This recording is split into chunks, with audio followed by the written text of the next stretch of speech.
Welcome to No Boxes, Just Verses, the podcast where we go beyond the bios, beyond the titles, beyond the resumes, and we really look at what inspires some of today's most amazing leaders all through the music that have motivated their journey. Each week, we take 5 lessons, 5 songs, and we end up with one incredible leadership playlist. Let's put the pedal to the metal, let the top lean back. I don't know where we're going, I don't know what we're running to. I'm checking for you, how you feel about that. I think it's time we rendezvous. And today, I'm joined by the incomparable, the one and only Miss Debbie Allen. And before we get into Debbie's journey, I like to read the bio. And I don't want to get anything wrong for Miss Allen, so let me put on my glasses so I can get it all the way right. So Debbie Allen is an award-winning actress, dancer, choreographer, director, producer, and philanthropist. She first catapulted the world's attention with her iconic role as Lydia Grant in the groundbreaking TV series Fame, earning multiple Emmy Awards and Golden Globe Awards. But beyond her performances, she has redefined the role of women of color in particular in Hollywood by stepping powerfully into directing, producing, and creating many TV shows, starting with A Different World, Scandal, Empire, and most notably recently Grey's Anatomy, where she has served as executive producer and director since 2015.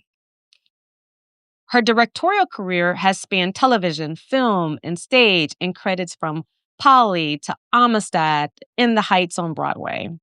She is the founder of the Debbie Allen Dance Academy in Los Angeles, where she has trained and inspired thousands of young directors, actresses, creatives, and even a little person named Shannon Nash in the business world. Her influence has been recognized globally. She has 3 Emmy Awards, a Golden Globe, 5 NAACP Image Awards, a Drama Desk Award, a Kennedy Center honor, and I'm super excited for her most recent honor. In November of 2025, she will receive an Oscar. Today, you find her busy directing and producing Grey's Anatomy, which is in its 22nd season. It's still one of TV's longest running dramas. Debbie continues to land, inspire, and innovate both on screen and behind the screen, in the studio, in the boardroom. She is truly a cultural icon. We have to welcome Debbie Allen to No Boxes, Just Verses. Debbie, welcome to the show. Shannon, look at you. Got your own show, girl. I mean, Yay. Who would have thought it? No, you're so resourceful. I love that. And creative. All those things I love about you. Well, it's interesting because when I met you, I was very corporate. And actually, I hadn't even thought about being creative. And I've often, and said this in plenty of podcasts myself, in interviews, that this actually working with you actually sparked my creative spark. Really? I think I had it, but I didn't really know what to do with it. And when you work around a lot of creatives, starting with you and everybody we had at Dada, it just opens that side of your brain. Well, yeah, I did pull you into a whole lot. You got us really at the ground. We were kind of almost ground zero. We had only been going maybe a year or so when you came. Yeah. And then you came and really pushed us up. And you were so great as our executive director. And what was great about you is we talked every day. Because I was doing a different world at that time. And I just remember you're calling me every morning, say, okay, this is what we have to do today. You need to call this person, that person. I'm doing this, that. That was just a relationship that was amazing. So it makes me keep that kind of format even today. Well, I will tell you that you put a lot of trust in me, because at that point in my life, I'd worked at big companies and law firms and things of that nature, but I'd never worked in a business where it had just started and you had to do everything, right? Remember, we had to raise the money, remember that landlord? that building. Child, please. Remember all the building issues I we know. had. So many issues, but you helped us solve every one. And we're still so grateful for you for that time and the time you give us now. You're really just one of our greatest advocates and supporters. And you really understand what we're doing and you help us in ways that is just very special. And we love you for that. I love you. Well, I love you back because I got as much as I put into it because it wound up actually helping my career in ways that I never could have imagined. But this episode, I want to really dig into your journey and your music. And I want to actually show for our listeners in particular what I learned from a business standpoint and leadership standpoint from what you modeled and what you did. So let's go back to the beginning. A little Debbie is growing up in Texas Yep. and you want to dance. But share with us what happens. It's not that easy for you to just go dance. And your mother was an integral part of kind of how that all changed for you. And then I want to know the song that inspires, like when you think about that time period, like your childhood, what song most do you think about that takes you there? Well, my mother was really inarguably a concert pianist. She had been discovered by Will Marion Cook when she was 15 in South Carolina. He wanted to take her to Europe, but young women were not being allowed to do these things at that time. So we grew up with the arts, always with the arts, and dancing was my world. It's all I wanted to do. And there were complications. As a young girl, I went to the local dance class with Leonard DeBatto, and that was so much fun. And I remember my first performance was Tap with a Triangle. That's where I was playing the triangle and dancing at the same time. And when I think of the music at that time, I really have to go to the classical Gershwin's Rhapsody in Blue because my mother would play this on the piano at night and I would be laying in her lap while she was playing the piano. So that's a big memory for me. Wow. And so you actually wound up leaving Texas, though, for a while. Your mother takes you guys to Mexico. Yeah, well, my mom was that Renaissance woman that you can't even put a handle on her now, even in her new ascension. Um, Mommy was always with these incredible human beings, incredible artists that would come to our house. And she and John Biggers would be up at midnight, arguing about their mythology that they were creating or the book she was writing and what painting he was doing. And when I was trying to go to dance class and couldn't go to the real professional ballet school because I was Black, Felicia couldn't do this. We couldn't go to the movies. We couldn't go to restaurants. Segregation was the way of life. It was. So mommy packed us up and moved to Mexico. I know we didn't know a soul. Oh God, it was so much fun that when I think about it, it was very daring for a woman to take her children and go. She took Felicia and I. She left my brother Tex, who was the oldest, with my father. They were divorced at this time. And Mexico turned into a whole universe because there we were going to school and learning Spanish. I had half day English, half day Spanish. We were going to the Bellas Artes every Sunday, watching the folklorico. We were looking at the Diego Rivera murals that were all over Mexico City on the hotel walls, on the walls. I mean, that's really the kind of graffiti you want. And we had a sense of ourselves in another part of the universe. And it was okay. We could go to the lunch counter and order a hamburger. We couldn't even do that at home. I mean, just the courage it must have taken for her to move you all to another country where you're still the minority, but you are accepted. Well, the people were brown like us. So we felt like we were, even though we had to learn the language a little bit, but we didn't feel like we were strangers in paradise or aliens. It's like we found a place to fit in and it was okay. It was good. Have you gone back any time recently to where you kind of spent those years? Not recently, but in 2000, I remember taking Vivian and Thump and my husband, and we went there. I was actually shooting a show called called Women, Cool Women. And I was profiling a bullfighter, a female bullfighter.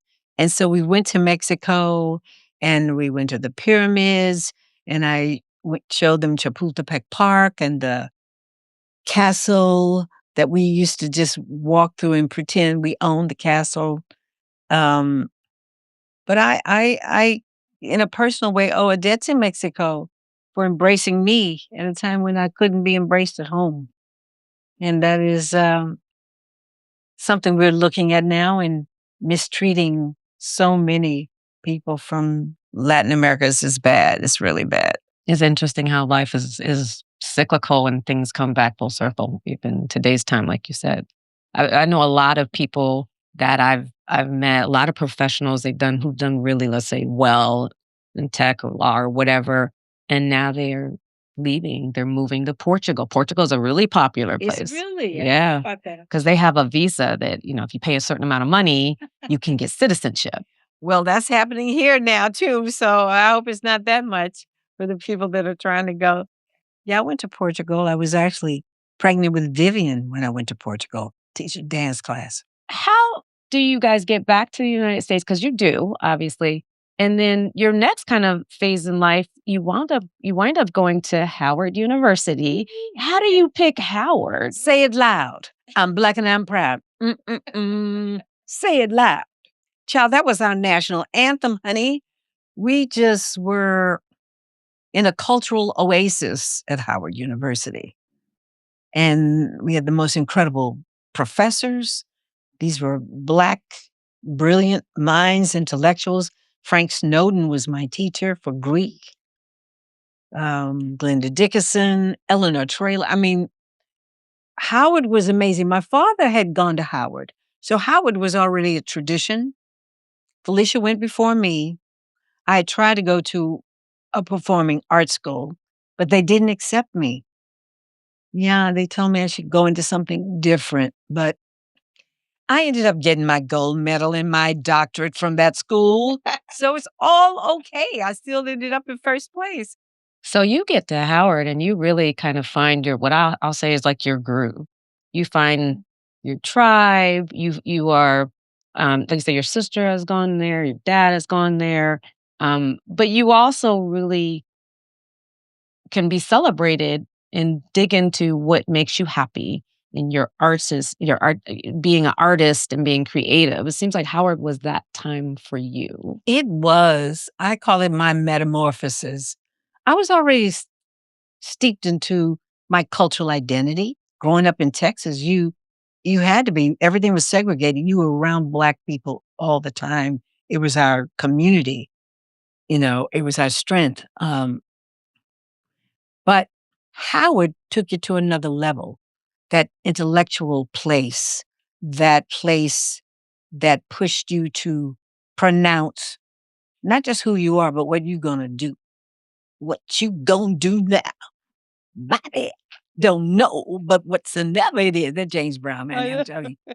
Anyway, Howard was that for me because after I'd been rejected by that school, I stopped dancing for a whole year. Oh, I didn't know that. Yeah, I stopped dancing. I stopped. And then like you didn't have a passion for it anymore? I was so hurt and wounded. This is why you have to be careful how you talk to children and young people, because you can easily break them in their enthusiasm and their dreams. You have to let them dream and you have to encourage them, and you will be surprised when they get there and maybe you didn't think so. Because no one has all the answers. No one holds all the cards. If we did, we'd be in a different place than we are right now. So I stopped dancing, and then I was at a party. And I think I did a triple turn and a big kicked my face. And Mike Malone, who is a professor at Howard University in dance, he said, hey. I said, hey. He said, let me show you something. He took me and showed me his picture in Dance Magazine. I'd never seen a black man in dance magazine. He was in tights. He was ballet. I'm like, what? He said, you need to come and dance with us. I said, really? He said, yeah, come. So I went and I joined his company and did ballets, did musicals. We redid Black Orpheus. We had a version of that where I played Eurydice. Um, Mike Malone was the one that really pulled me back in. And after I got with Mike, then I went to my mother threatened me. I was about to join a sorority. She threatened me.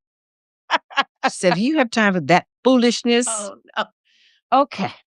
Here we go with the sorority thing. Well, your sister is already in. Felicia is. I was selected to go online, but I didn't pledge. I dropped out because mommy said that if I had time for that foolishness, she was going to not send me to dance school in the summer. She was going to buy a car. I said, okay. So that summer I met Alvin Ailey and Twyla Thorpe and Martha Graham. Oh my God. Mommy was right so often. You don't always know when your mom is right, but she was right. What was it like meeting Alvin Ailey back then? Oh my God. It was like, what can I say? Because I had never seen them growing up in Texas, and he's from Texas. I didn't know that. He's from Texas. I had not seen him because I was just a freshman. I had yet to go to New York. And that summer, it was like, I saw Revelations for the first time. I saw Blue Sweet, those women, those tight blue dresses and heels. Oh, I saw George Faison. I saw Judith Jamison. They wanted me to join the company. Oh my God, I was ready to drop out of school. I was. But then Alvin said, she's too young. I said, no, I'm not. He said, yes, you are. I said, no, I'm not. Anyway, it was a great inspiration for me to be trained by them I had training with them for like two or 3 weeks. Wow. So we went from a group of people over here who told you you're not qualified, you'll never be good, to a group of people over here who said you are awesome and we want to support you and we want to help you. And what a difference those two things make in terms of everything you wind up accomplishing, quite frankly. Starting right between your mom and them, it changes, I think, your whole trajectory. Yeah. Yes, it was amazing because I met Donald McHale that summer. And then I later joined George Faison's company. He was principal dancer with Alvin at the time. It was just the beginning of me really having a comprehensive vocabulary in dance, to train in modern with Martha Graham, to train with Alvin Ailey and learn their repertory. Alvin was our repertory class. And then to meet Tally Beatty the same summer. He was Catherine Dunham's protege. And I knew all about Catherine Dunham. Right. I grew up knowing all about her, but there was nobody in Texas that could teach me the Dunham technique. And wow, I killed it. I loved it so much. He used to call me Love Lump. And later on, I did a show with him. Later on, I did a show with Donald McHale. Later on, George Faison was my everything. There's so much going on in this phase of your life. Howard is such an awakening. You already talked about the James Brown song, I'm Black and I'm Proud. What other song, when you think about that time period, inspires like that for you? Well, when I think about Ailey, yeah, I want to be ready. I want to be ready. That song, it's about a lot of things. Ready to put on my long white robe. Ooh. So it's not about we want to go up. We want to go up to heaven. We want to go up in the world. And that's what it said to me. That song touched me. I was in love with Dudley Williams. I was in love with him. He wasn't so tall. I could look him almost in the eye. And that song. And I get the symbolic, like why that would resonate with you. So Debbie, you were in certainly right place, right time, because after Howard, you do go to New York. I do go to New York. And so kind of share with us, there that is some very looking back on it now, lots of people talk about that being your beginning. I'm not sure you think about that as being your beginning. Oh, I don't think it as my beginning, but it was the next big step. You know, you take these giant steps in your lifetime where you decide and you go there and that works out. You decide you're going to have children. You decide, these are big steps. That was a big step going to New York because Mike wanted me to stay in Washington. I graduated from Howard University, cum laude. My daddy said it was thank you, laude. That's what he said it was. I could have stayed in Washington, secure an apartment, a job teaching, and I had a great group of kids. I mean, I was still somewhat of a kid, but I was nurturing. I had the biggest class and more boys in my class than anybody. They were following the girls. But I said, no, I'm going to go try. And I auditioned for Louis Johnson's Pearlie, and I got the job. And I did Broadway for like maybe 2 weeks, and then we were on the road. Wow. A national tour, but there was not enough work for me. I mean, we had enough time to do the opening number and the closing number. That's all we did, the girls. And, so I said, I got to get out of here. You'll do something. So I came back to New York, and we moved into the Y, and I met George Faison. And he had just lost one of his best dancers. And he said, oh, Miss Thing, get in here. I'd met him that summer at New London Dance Festival, which is now Spoleto. And I joined George's company, and it was amazing. Well, not only do you join the company, you wind up, I mean, your career winds up taking off. Yeah. It was a good time working with George and then doing Raisin. Donna McHale, I had met him that in New London as well. And I became the understudy for Benita. And I went on, and then they fired the other girl. Sorry. And then I got the part. Sorry. It taught me a lot about don't be trying to take time off, honey. They will replace you and you may not get back. But that was supposed to be. I think things happen the way they're supposed to be.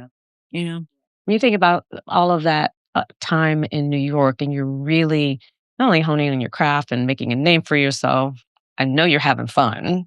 What is the song that comes to mind from those years? Ooh. So there was Studio 54, and we used to go roller skating till 2 in the morning. I have to say, Earth, Wind, and Fire. Earth, Wind, and Fire was becoming big in their catalog of music. Dun, dun, dun, dun, dun. Boogie Wonderland. you know. That was a good one. Yeah. So at this point, are you and Felicia still living together, or are you? I was living with Felicia, and then Felicia got married. And then I was with Eva Marie Johnson, who had been in school with me at Howard University. And we lived next door to Toy Sanderson, the great artist, and Ed Love on 85th Street. It's interesting how all these people that you're meeting in this time, and my kids and my son now, who is in his last year of college. I keep telling him, the people you are around now, these are the people 10 years, 15, 20 years from now will be at the top of their game in something, and you want to keep those relationships because you guys do wind up growing together. And then people were like, oh, how do you know that person? Oh, I've known them since college. That's right. Those are your friends for life, Eva Marie, I lost her just a couple of years ago. We did her memorial here at Dada. And, we always said we were going to come to New York and take over. And she did her first show. What was the name of that show where they were naked? She was in a show. There's a show. Wait a minute. I have to think of the name of this show. I came to see her in the show, and I said, I know we said we're going to show our ass, but we didn't mean literally. Oh, wait a minute. It'll come to me what the name of that show is. Anyway, Eve and I were just so close. We did so many things together. We'd ride our bikes. We'd go to the Met, went to the museums all the time, met a lot of people. And we were always in class. I was always in class, studying at the New York School of Ballet. And I looked up and Margot Fontaine was in my class. Oh my God. And then one day, Nureyev was in my class. And then one day, Misha was in my class. He was the best teacher, he and his wife. That's John Boy's daddy that played John Boy on the Waltons. Yeah. Richard Thomas was his father, the senior, and he was my ballet teacher. So coming up, there was a lot. You know what I remember listening to a lot? Minnie Riperton. I remember those songs, that music. I think what the other thing, and you know, we're on our way to getting you to LA, but I think the other thing that when I'm talking to a lot of these leaders, and is a very common theme, they're putting in a lot of time to be good. It doesn't just happen overnight. I think people have certain gifts, but they put in a lot of time for those gifts. Like you said, you were always like in the studio. In class. And in class. I was in dance class. I was in voice class. I was in acting class. I actually studied with Uta Hagen, who is the Desdemona to the great Othello. Oh, the athlete who was so great, Paul Robeson. Oh, yeah. She was Desdemona to Paul Robeson's Othello. She was my acting teacher. I mean, New York has it like that. Certain things you get there, you're just not going to get anywhere else, which is why it's good to go there and test out where you are. You still suggest for folks who are starting and trying to develop their craft to spend some time in New York? I do. Yeah. I really do. I mean, my kids here, they go to Ailey in the summertime. They go to different places. I want them to get out. I want them to go. I'm not raising them to hold on to them. You know, some dance studios are so possessive. They don't want their kids to do anything. I want them to get out so they can appreciate what they're getting here at home and work harder. I have one little girl, Lulit, who is so beautiful. And I encourage her mother to let her go. Let her go. American Ballet Theater wants her now. And I said, she needs to go now. Let her go. If you wait till she's 18, it's too late. Yeah. It's too late. I sent Vivian away. I let her go when she was 13, turning 13. And I was fighting everybody to let her have this opportunity that I didn't have. And then I was crying because she wasn't calling home crying. She was happy. I'm like, she doesn't miss me. I'm a terrible mother. But she sparked the creation of this studio. Well, let's get you to LA first, and then I do want to get into why you even started Dada. So what brings you to Los Angeles? Fame. I'm gonna live forever. That's the song of my life. I know. How many people, when you're walking down the street or in the airport, start singing that song? Just a few. They do. I mean, I remember I was directing Empire with Taraji, Terrence, and I was trying to get this shot, and I didn't have all day. I said, come on, y'all, let's go. They said, no, wait, I said, wait, listen, honey, we got to go. Wait. They said, sit down in this chair. I said, sit down in the chair, child. I don't have time for this foolishness. I sat down in the chair, and they turned on Fame. And one time, the whole cast and crew jetted across the floor in front of me. I laughed till I cried. I think there's still a film of it. I know somebody videotaped it. It's online. It was a wonderful moment. And I'm sure people come up to you.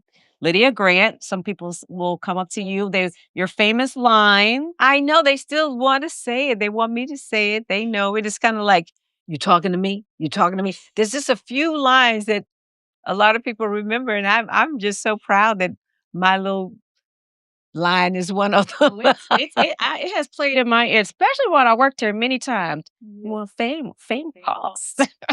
I know that Michael Gore, they wrote this. That was so good. That was great. But how did Fame come about? Like, were you thinking to do TV at that point? No, Broadway. I was on Broadway and I was like, come on, because I had done, goodness, I did Ain't Misbehaving. I did Raising, Ain't Misbehaving. I did West Side Story. Oh my God, that was an incredible experience. And there was a writer's strike, a big musician strike or something happening. And they had dinner with me. We weren't supposed to be meeting, but we met. And they said, we had done the movie Fame. And they said, we're thinking about turning it into a television series.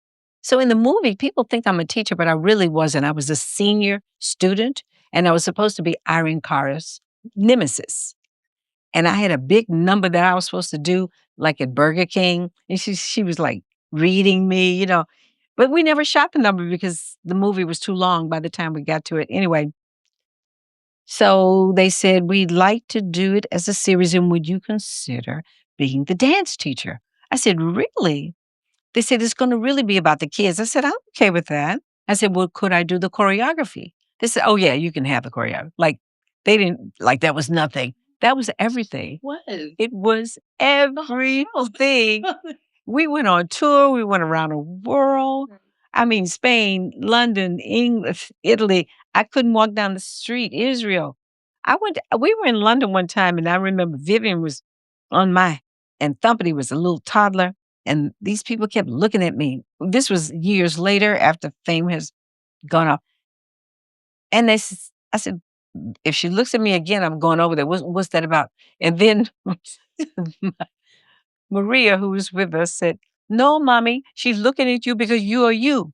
I said, what do you mean you are you? No, you are Lydia Grant. I was like, oh. I was going to comfort this woman. I'm holding my children. She's looking at me. And I'm like, okay, you got something? What do we need to talk?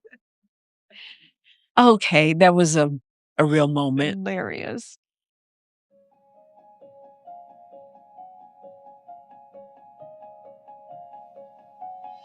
Hi, Unique. I want to introduce you to someone who is your patron saint. This is Shannon Nash, who is your sponsor. Hello. We're hugging. It's sweet. So nice to meet you. Nice to meet you, sir. I'm beautiful. Thank you. How are you? I'm so honored to support you. I'm proud of you. I just want to make sure you're having a good time. I am. I love the Debbie Allen Middle School. You have the brown major oyster. See, and I used to work here like 20 years ago. Oh, wow. And then I wound up leaving and moving to San Francisco, and I went into tech, which wound up being a CFO for a company that flies drones. Oh, wow. I used to be so in love with drones. You need to still be in love with them. So you can do whatever you want. This is a great foundation. I was super happy to support you, and I want to meet you. Thank you so much. Put a face with somebody that I've read about. Yes. Thank you. I love how you had to bend down to hug me. Yeah. I love that, and I got on heels. So Unique has grown considerably since she joined us. She always had so much potential, and she's working hard, and she's getting more focused because she has every aptitude to becoming that next Judith Jameson or Cynthia Gregory, that beautiful, tall diva. I can't wait. I'm going to be in the audience in the front watching you. Yeah, I can't wait. she got a way to go, but she's putting in the work. Yeah. And that's what it Thanks to is. you. Well, this is what it's about. I'm rooting for you. You got this. Obviously, you come to Los Angeles. You do Fame. You meet Mr. Norman Nixon. Yes, the love of my life, Mr. Norman Nixon. Couldn't deny. We met on the set of a movie called Fish and Save Pittsburgh. Really? Oh, yes, honey. Yes. Honey, that movie was, I don't know if it was a good movie, but we had fun. Gilbert Moses was directing. We talk about the soundtrack to that was Feel the Fire. Peebo Bryson. Bo Bryson. Oh, honey. That song, it gets you in trouble. Maybe it did. It did. That's a good one. That was a good one. But, especially LA in those days and the Lakers and, Fame. You guys know. are like the power couple. Well, You are the Beyonce and Jay-Z. Well, we became that. We have a lot of beautiful pictures of us, that inspired a lot of them. Beyonce's from Houston as well.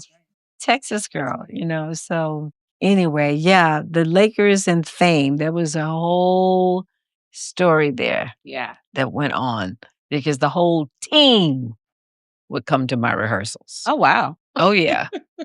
Oh, yeah. Okay. What I know happens during this time also is, yes, you are in front of the camera.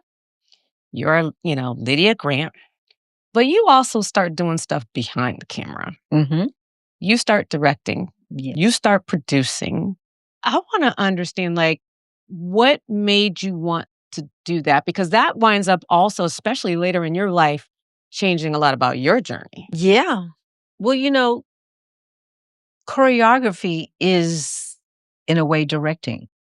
Because what is direction? It's movement, the cameras and all like that. And a lot of the directors on Fame would go home and I'd shoot the dance numbers for them because they didn't know what to do. I didn't know that. Okay. And some of them did, but a lot of them didn't. And so the progression to directing was natural. I had studied directing at Howard. And so that was where I learned about what directing is. And I'd done a lot of choreography in New York before I came here.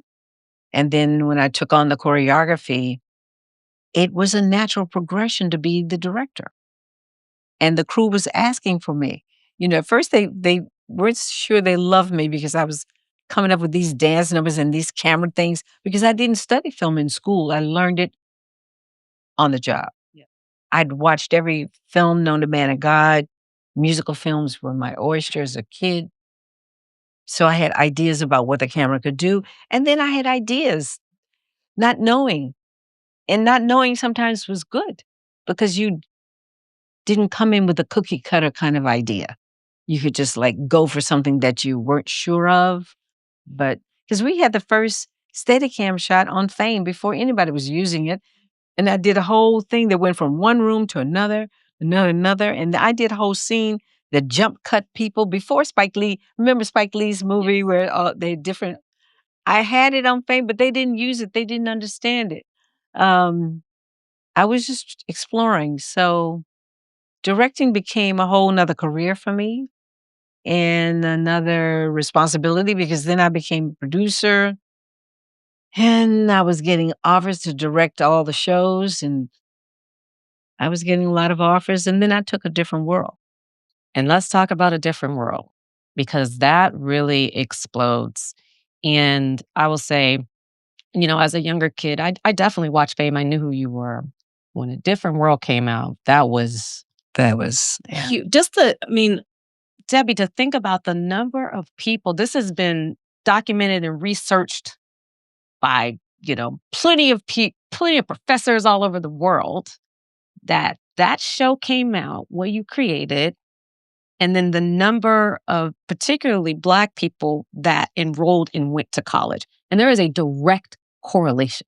Yeah, we tripled the enrollment of HBCUs and other colleges too, because everybody wanted to go to school. Everybody wanted to go to school. Everybody wanted to go to school. It was the first show like that, we came on before school days. Yeah. I mean, it debuted and it was great. It was a lot of hard work, because I had to come in and re-engineer what was happening there. And I had such great help. Susan Fales, who is the ultimate showrunner of that whole beginning together, because she was probably maybe a foot and a half taller than me.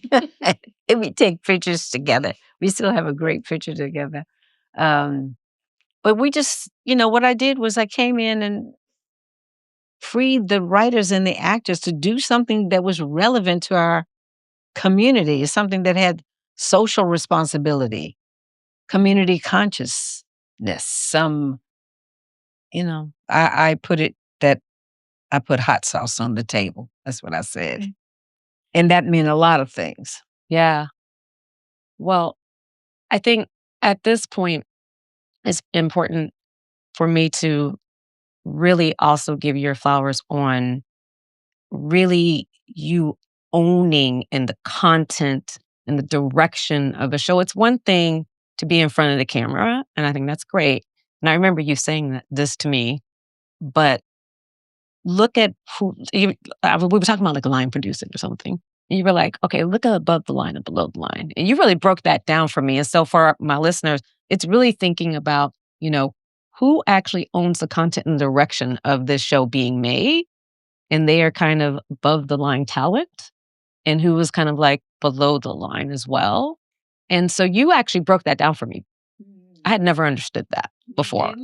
Well, I didn't grow up in entertainment. I grew up in law. And I just, like probably most people just thought, if you're in front of the camera, you're probably making the most money. And that's actually not the case. No, it's who owns it. Yeah. Who owns it? Who created it?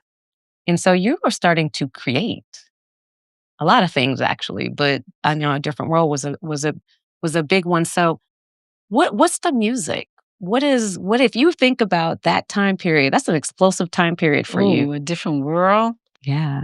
Man. I gotta think about that again. Because that was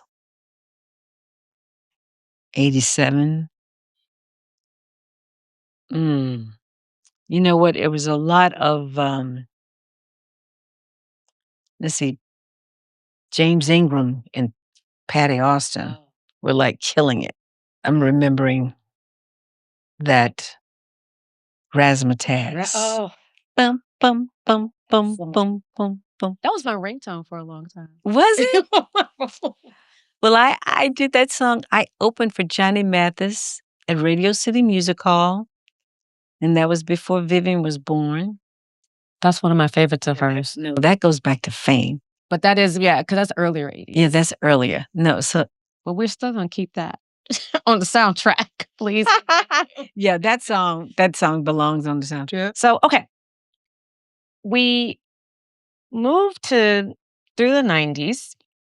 A Different World is iconic and doing quite well. You direct other things too. Now you're a hot director. People want you. People want you to produce. If Debbie Allen's on the project, they know they're going to get it sold. It's going to make money. Like that's where we are. And then something happens because you alluded to it earlier. You decide to do this crazy thing and start a dance academy. Yeah. So that was 2000. Yeah. I started it. Vivian had been away at the Cure Off Academy, and she needed to come home. She needed to come home. A Russian teacher had insulted her in a way that was unforgivable. And, it's why I have to be sensitive to irate parents when they get irate. But this was like, he told her, you will never dance. You might as well join Alvin Ailey now. Like Alvin Ailey wasn't nothing, girl. I was like, ooh, child, hold me back. Somebody come and get me. And so I sent her father because I was ready. I was done. And he apologized to her, but she wanted to come home. And I had been, every time I did the Oscars, every time I'd choreograph, I'd have to teach. They didn't really know who Dunham was.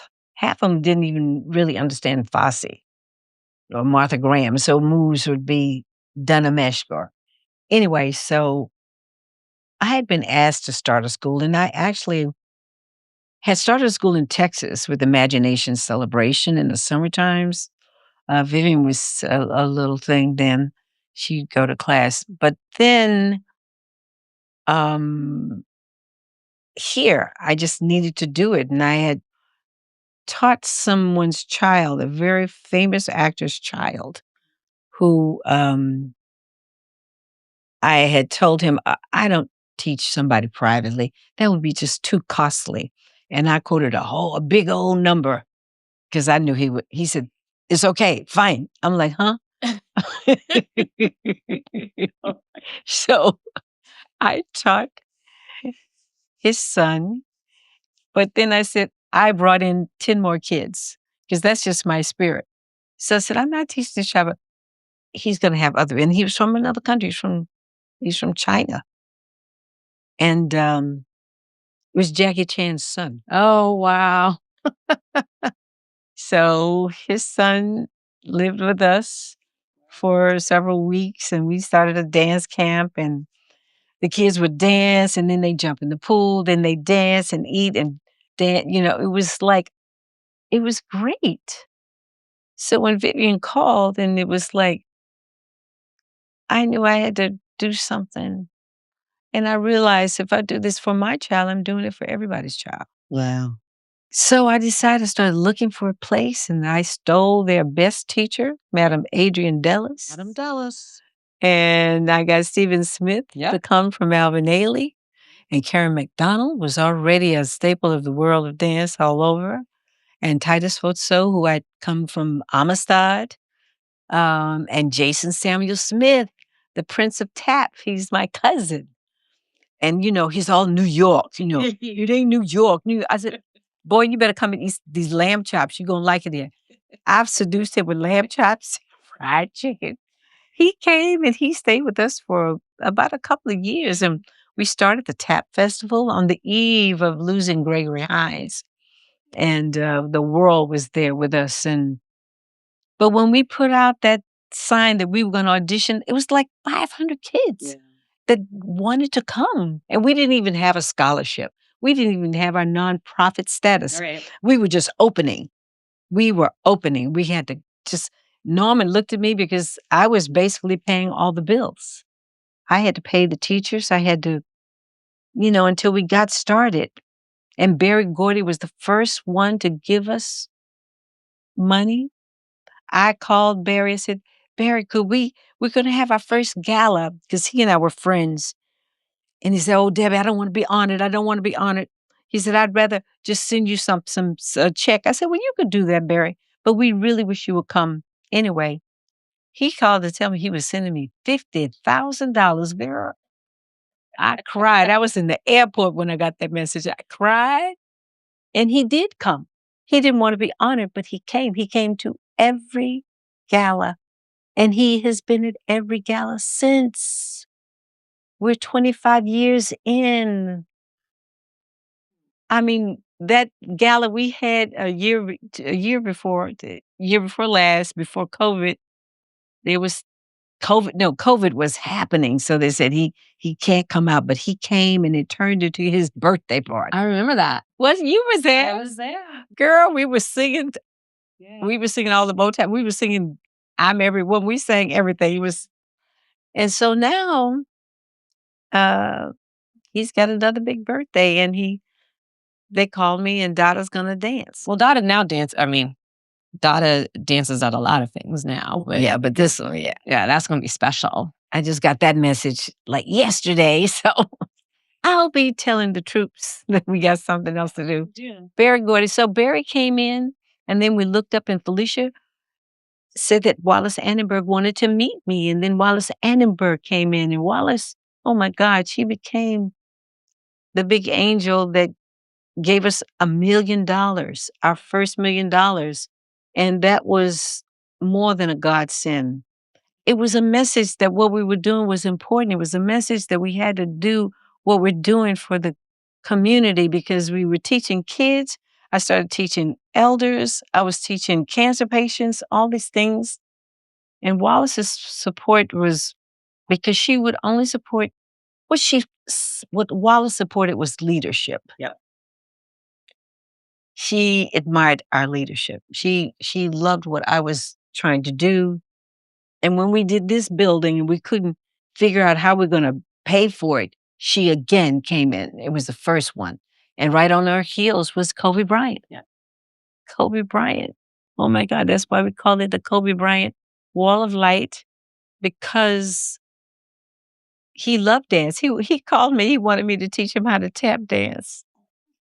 Yeah, he wanted to learn. He was special. So we've had a lot of wonderful people that understand what we're doing. And this is a very difficult time because people are without jobs. Yeah. It's hard. How do you, like during COVID, How do you ask for help when people don't have enough medical supplies and people are dying, you know? But people understand what the arts does. You understand it. It just, we changed so many lives. There's a lot of famous people whose kids have gone through DACA. I mean, a lot. It was nothing to be at work and run into this A-list actress, this Grammy-winning singer, because all their kids were coming here. But also, Debbie, it wasn't just for the rich and famous. You were actually quite serious about the fact, even our first location being in Culver City, you could have been in Beverly Hills somewhere. You chose to be closer to different communities because you wanted to have that diversity in the student body. And I'm going to tell you guys right now, the finance person in me, Debbie and I used to have to go head to head sometimes because some people couldn't pay, and I understand that, and I feel for the fact that they can't pay. But I'm the finance person as well as the executive director, and I have to pay bills. And Debbie would be like, this person gets this scholarship, and I'm like, where are they getting it from, Debbie? Who is paying it? We're gonna find a way. You need to go raise some more money. That would be our conversation. It's still happening. It's still happening. No, because we have all these kids and we have parents that need help. We do. I mean, when we started the school, the Debbie Allen Dance Academy, the Debbie Allen Middle School, there was no money and there was no scholarship. And I made it as, lucrative as possible. I mean, for a child to go to private school and pay $25,000 a year, come on, and get this kind of dance training, great education. These private schools, for the babies, they're $50,000. It's crazy. So that year we started with like 10, 11 kids. And a couple of them needed scholarships. And we had an anonymous $50,000 donor. And that was me. And that was me. That was me. And I have to say, I would continue to do it. And I still support.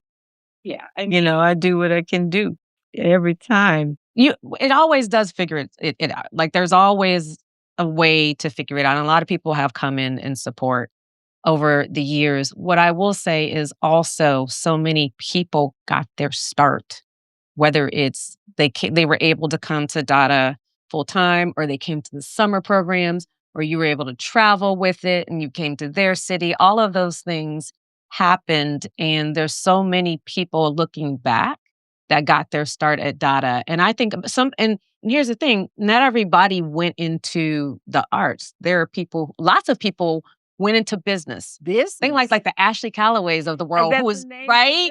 Like Ashley Callaway. The Love agent Ashley. manager. Big time agent and manager. Right? And she credits a lot of the discipline she got from DADA. Yeah, she did. She got a lot. And I'm so proud of her. And I look at Kylie Jefferson. Right. I mean, she was doing a TV show. She didn't even tell us she was number one on the call sheet. I don't think she even knew she was one. I don't think she. We were so proud of that show. And she's continued to stay with us. And Jeffrey Meyer, she did. Yeah. I mean, and then there are people in companies. Chloe and Maud, they Syncopated Ladies. And I said, if you would take tap and put it with contemporary music, it would go through the roof. Yeah. I said, because the music that the Nicholas brothers were dancing to was the music of their time. It doesn't mean that's the only music. And Chloe took it and ran with it. And wow. We had some good times. We were by hook or crook. I joked a little bit about the facility we're in, but y'all need to understand, like sometimes lights didn't come on, sometimes water didn't work. We had some times, and that was a previous building, but we were able to make it work. We raised the money. You poured in so many people. I do remember though, My office, Debbie, was like as a closet in the back. Remember? It was an old closet. And the kids used to laugh at me. And they would put executive director and janitor's office. They would do all kinds of crazy stuff. But it didn't matter because we were really trying to work for the kids. And we were really trying to, arts education had been taken out of schools, and we were really trying to make a difference. And I learned so much during that time period that carried into when I got into being an operator in tech and raising money and running businesses. I learned so much of that grind and that hustle from those Dada days. So I thank you for that. And you gave us so much then. You brought in so much. You brought in Quentin Primo. And that led you to your next a building where you didn't really have to pay rent. He gave us a space. Yeah, which is huge. It was amazing. And I guess the music of that time had to be Michael Jackson. There's a lot of Michael Jackson. You also, I just remember music like that played throughout. We had Crumping. I didn't even know what that was. As an art Tommy the form. Clown. So all that music was playing in their. It was just a real. But there was a lot of Michael Jackson. A lot of Michael Jackson. What's your favorite? From Michael? Yeah. It's a hard one, huh? It might be Butterflies. Oh, I like that song. You Give Me It's Butterflies. either that or Bad. Boom, boom, boom, boom, boom, boom, boom, boom, boom, boom. We'll put both on the list. And so Dada has continued to thrive and grow. You now have this amazing space, this building. You have a school, which I'm so proud of and happy to support. And you have just continued to pour into you have so many programs now and summer stuff, and you travel, you put on, now your performances that you do. I remember the first time you did the hot chocolate nutcracker, for example. I remember the first one, and now it's like an annual thing that it sells out. It sells out. It has turned into, just as it should be, the iconic type of place. People know, oh, you really want to get your kids some training, you can send them Dada for the summer if you don't live here. And Dada travels and go see the shows. And so at the same time, your career, Missy, how many episodes? Grey's Anatomy is like season 22? 22, I know. Who knew when you started that? I didn't know. I had no idea. I mean, I was happy they finally called me in because it was season 7, and Shonda Rhimes actually was a Dada parent. That's right. And I was really quiet. I didn't even hardly speak to her. I just say hello because she deserved her anonymity. She deserved just to be a parent. And then one day I got a call to do Grey's. I say, well, it's about time. And we had so much fun over there with Patrick and Ellen and the whole cast. And I started pushing the pace of the time. And they liked it, because what happens on a show week to week, month to month, the crew is there every day. The actors are not if you're doing a film show. They're not. And you're just killing the crew if you're shooting 13 and 14 hours every day. So I said, it's a 12-hour day. It's a 9-day schedule. And they said, but I said, that's what it is. And anything anything is an overage. So to get writers to start to write like that and think like that, because they can, So people were happy when I was there and they were going home and the sun was still up. And we were laughing. And so now it's 12 years later. I tease and call myself 12 years a slave, but I wouldn't want to be anywhere else than where I am over there. Wow. I feel so supported, loved, and I have authority to bring people. Raven Simone is shadowing me now. She's getting ready to be quite a director. Felicia Rashad just did her first episode of Grey's as a director. Oh. Yeah. She just wrapped. And honey, she said, where's the masseuse? Lord, you do this every day? I said, yeah. She stayed with me. So I said, come on, 5 o'clock, we got to go. Oh, Lord. I mean, she's up at 5, but she's in her own world at 5, not. Let's go. Right. She did great. But I've mentored so many talented directors. Pete Chapman is amazing. Victoria Mahoney is amazing. And Zinga Stewart is incredible. There's so many, Sydney Freeland. I can't even hire them anymore because they're so busy. I told Pete, you met your wife on the show. You better come back over here acting out with me. Well, that's just it. And I love that you said you've mentored a lot of everybody though, not just directors, not just actors. Your spirit is to pour into people across the whole spectrum of the ecosystem of working in, various disciplines. Like when I met you, I'm sure you were like, I'm going to mentor this lawyer. I think you used to call me a lawyer. And then eventually I'm like, actually, now I'm an operator. Now I just run stuff. And look at you running stuff, child. You got things flying all around. She's like, No, listen.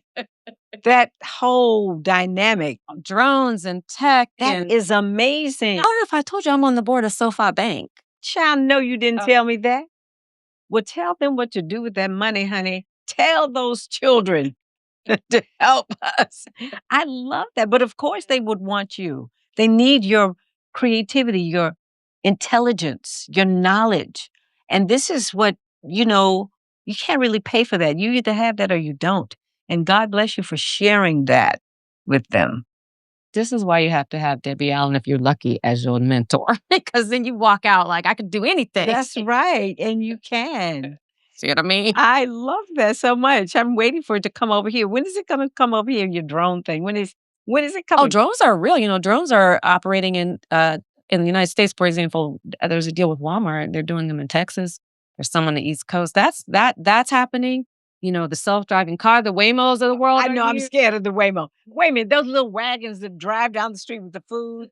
The food's here, the little robot. All of that is happening. My husband worked for a self-driving car company. So it's, for us living in the Bay Area, it's very, kind of that's amazing. Ordinary. We got to come up there and visit you one time. And we'll show you all the things. I like it over there. My aunt used to live. I used to go there to the seafood market, to the pier over there. Yeah. So right now, Debbie, in this stage in your life, what song inspires you the most? And also tell us what would be befitting of your legacy? How can my listeners support and be helpful?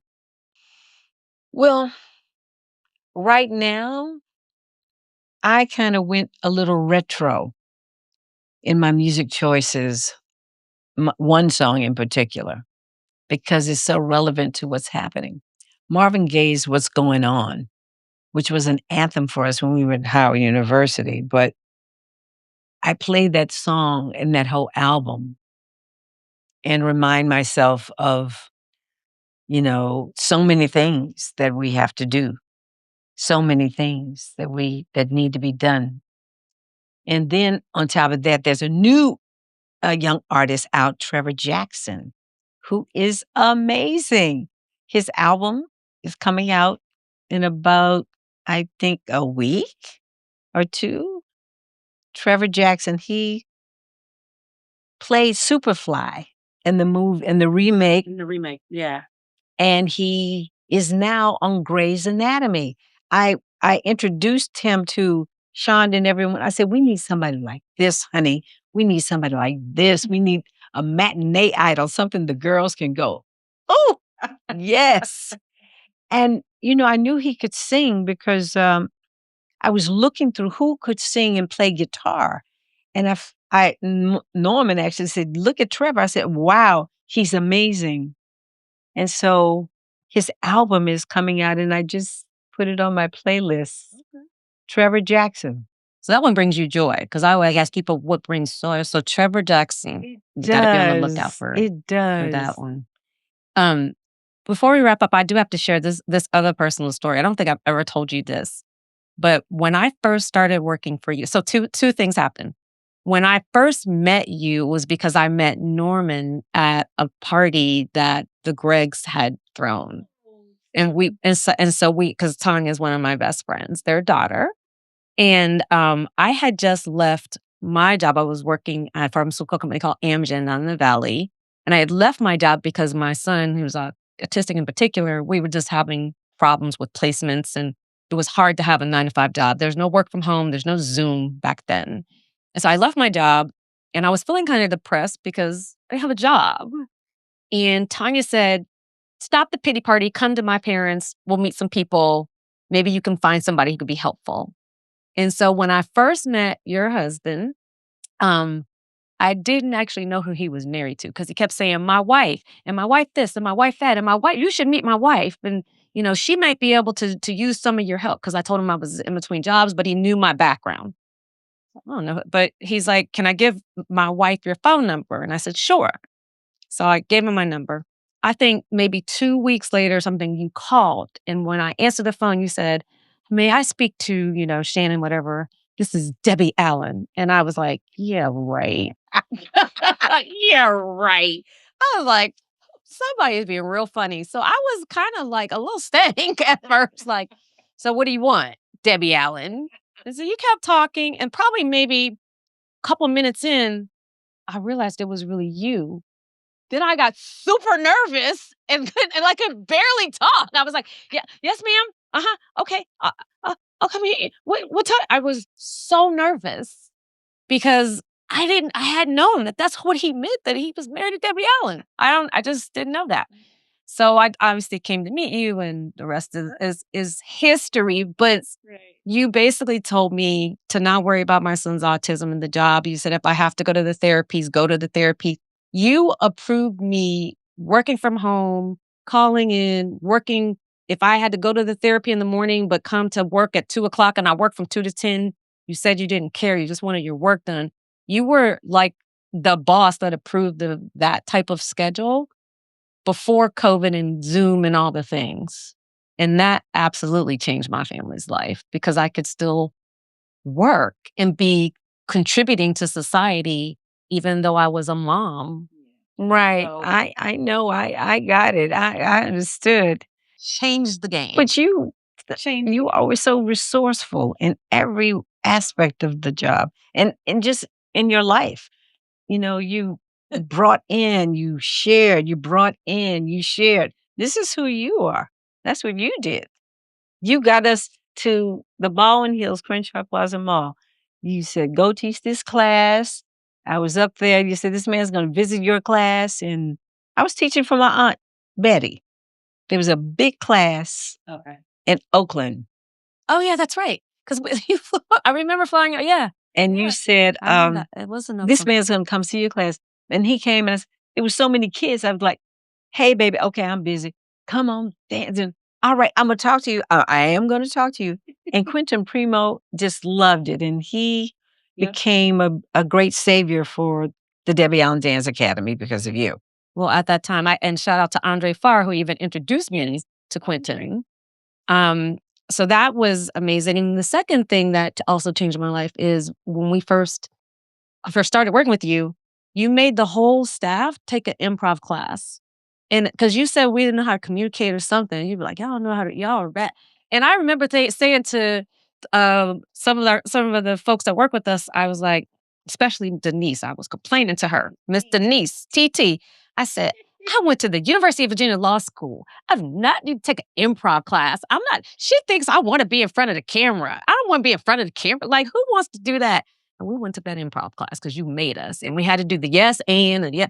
And I tell people that all the time. I've made my finance team do improv classes because it teaches you how to communicate and the soft skills that you don't learn in school at all. And everybody could use that, especially in business. Yeah, because you're really paying attention. Yes. This is part of what, we're still challenged with this now. People who kind of just glisten over, but if you're doing it, you can't do improv. You're not really listening to the person. You can't respond. You cannot, because the best actors are reacting to what somebody's saying. Mm-hmm. It's not always them talking, but you have to be able to. I think I'm going to put that back on the slate. You might have Vivian, because it was great. And now that AI is the new thing all over the place, soft skills are now more important. More. Yeah. So, Debbie, It has been an honor, It's my pleasure. I love you. an honor. And that is a wrap. Thank you for joining No Boxes, Just Verses. Amazing. And that's a wrap. Thank you so much for listening to No Boxes, Just Verses. And if this episode moved y'all, please share it, rate us, follow the show on your favorite platform, and we can keep building our leadership playlists together. So you can find me, guys, on Instagram as Shannon Nash1 and No Boxes, Just Verses on Instagram. You can also find me on LinkedIn as Shannon Nash ESQ CPA. You can also find No Boxes, Just Verses on LinkedIn. You can visit our website at noboxesjustverses.com. Finally, don't forget to check out the show notes. The show notes are super important because this is where the playlists will live. You will be able to get these playlists on Apple and Spotify. You'll also be able to follow up and see how to reach out to the guests, follow them, and support them. Until next time, I need you to stay unboxed. You come for the stories, but you stay for the playlists. I'm Shannon Nash, and I'm out.